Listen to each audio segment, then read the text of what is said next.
ஓணம் பண்டிகையை முன்னிட்டு கேரளத்துக்கு காய்கறிகள் அனுப்பப்படும் நிலையில் தென்காசி பாவூர் சத்திரம் காய்கறி சந்தையில் விற்பனை மந்தமாக உள்ளதாக வியாபாரிகள் தெரிவித்துள்ளனர். ஓணம் பண்டிகையை முன்னிட்டு சந்தைகளில் சில காய்கறிகளின் விலை குறைந்தும் பச்சை காய்கறிகளின் விலை அதிகரித்தும் காணப்படுகிறது.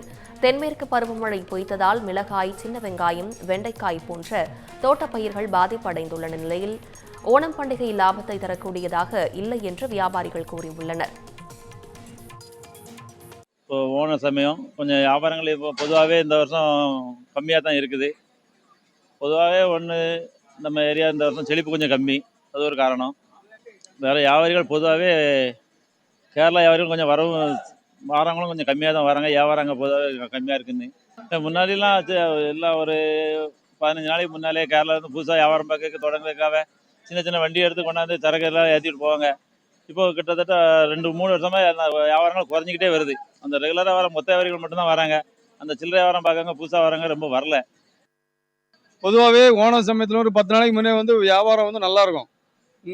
இந்த வருஷம் இப்போ 2-3 வருஷமாக வியாபாரிகள் இந்த ஓண சமயத்தினுடைய வியாபாரம் குறைஞ்சிக்கிட்டே இருக்கு. இதுக்கு இப்போ கடந்த வருஷம் சொல்ல போனால் கேரளாவில் வயநாடு நிலச்சரிவு ஒரு காரணமாக இருந்தது. ஆனால் இந்த வருஷமும் குறையா இருக்குன்னு என்ன காரணம்னு தெரியல. தென்காசி மாவட்டத்தை பொறுத்தளவுக்கு இப்போ வடகிழக்கு பருவமழை தாண்டி அதுக்கப்புறம் மழையினுடைய அளவு ரொம்ப கம்மிங்கிறனால தென்மேற்கு பருவமழையும் பொய்த்து விட்டது.